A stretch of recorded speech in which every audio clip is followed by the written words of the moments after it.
Sandy here. Welcome back to the channel. Today I am playing with the Best China stencil from Brutus Monroe, and I'm going to also have That's What Friends Are Spore, the 2x3 stamp set that has this cute little mushroom on it. So let's see what I can do. All right, guys, so I have decided that I am going to make a square card. So I take my Best China stencil and I go ahead and I have it pixie sprayed onto a sheet of white cardstock. I take my Brutus Monroe embossing ink pad and I go ahead and ink that bad boy right on up. And then I'm going to use some sterling embossing powder. Now, I will tell you guys that I did not use my anti-static powder tool on this cardstock before I did the embossing. So I am going to kind of wipe off some of the embossing powder. And then I'm like, whoops, wiped off a little bit too much, gonna put some back. So I'm going to use my heat tool, and don't do what I just did. Don't do that. It's bad. It's all bad. Okay? I just put my heat tool over my hand to make sure it was hot. Don't do that. Yeah. I need to either just, I was getting ready to say I need to start editing that out of my videos, but I probably should stop doing it altogether, huh? So anyway, I go ahead and emboss that sterling embossing powder. It gets all smooth and melty and beautiful. And then as you can see, or maybe not that great, you'll be able to see better when I get some ink on there. The edge is embossed as well because I made sure to ink that edge around the outside of my stencil. So I grab some ink pads and then I'm going to add ink, and I am inking right over top of the embossed areas. It's not going to hurt it whatsoever. Now this does have a circular design to it, so I am going to kind of put my ink on in a circular fashion, radiating in, because for some reason I decided to radiate in instead of starting in the center and going out. I mean, does it really matter? Probably not. I feel like most people who kind of know what they're doing a little bit more than me with making cards probably would have started in the center.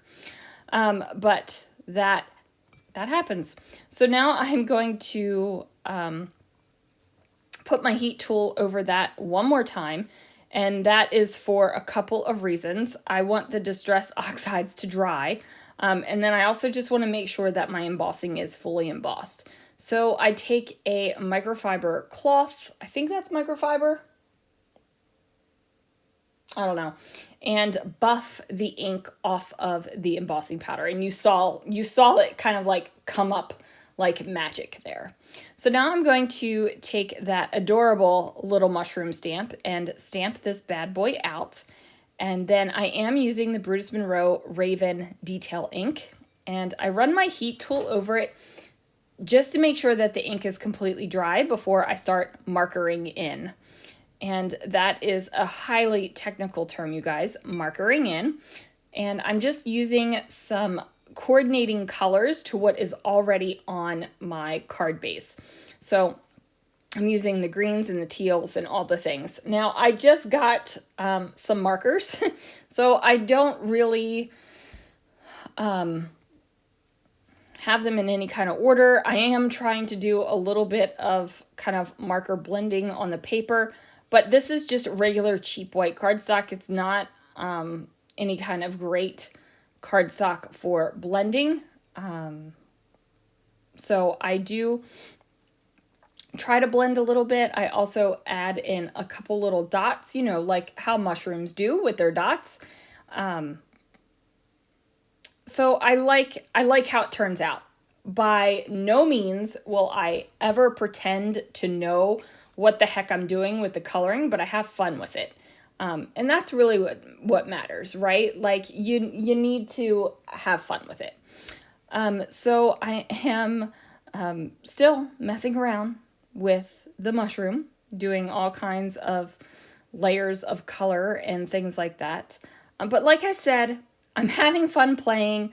I'm having fun kind of overlapping colors. I'm just really enjoying it. So again, as you can see, like the marker went way through. I colored a lot on that mushroom. I go ahead and dry it with my heat tool as well.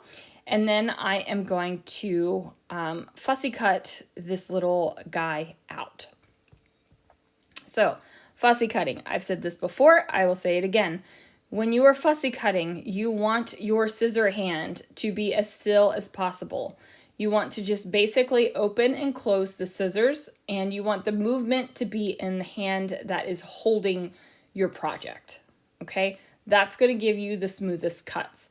And you want to do long cuts if at all possible, because if you snip, snip, snip, snip, snip, snip, I wish you could see my hand motions right now, but because if you snip, snip, snip, snip like that, then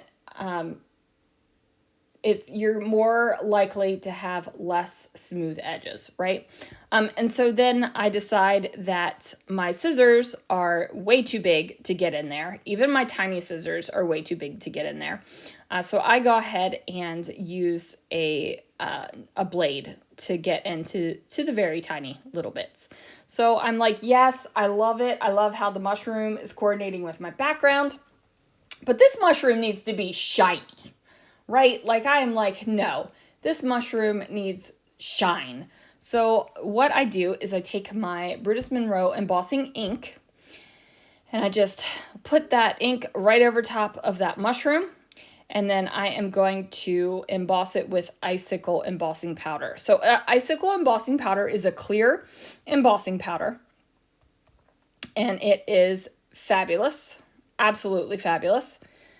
And then my mushrooms turn out great. Now, I will say that I go ahead and emboss this multiple times so that I get a really smooth and kind of mirrory. Is that a mirrory? Is that a word? Mirrory? Mirrory, mirrory. I add a Y to a lot of words and make my own things up, so I don't even know if that's a real word. Mirror-like. There we go. That's what I'm trying to get across. I want that kind of finish. So I pop my little mushroom up on some foam, but I decide that there needs to be something else there, right? Like I need some sort of something between the card and the mushroom itself. So I pull out a label sticker, not a labeler, I almost said a labeler, a label sticker from my stash that has a silver outline on it. So it coordinates with what I've got going on in the card that I've made, right? Like I embossed the sterling embossing powder. So I've got the silver going on.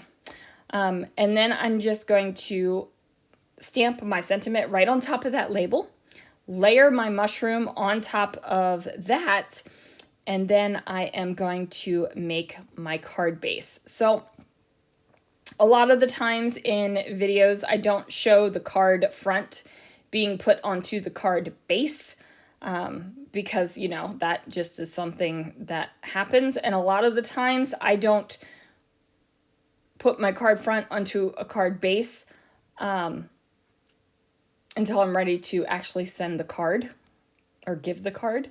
But yeah, there it is. My square card with those adorable mushrooms. Let me know if you have any questions. Thanks so much for watching, guys, and I will see you guys again real soon for another video.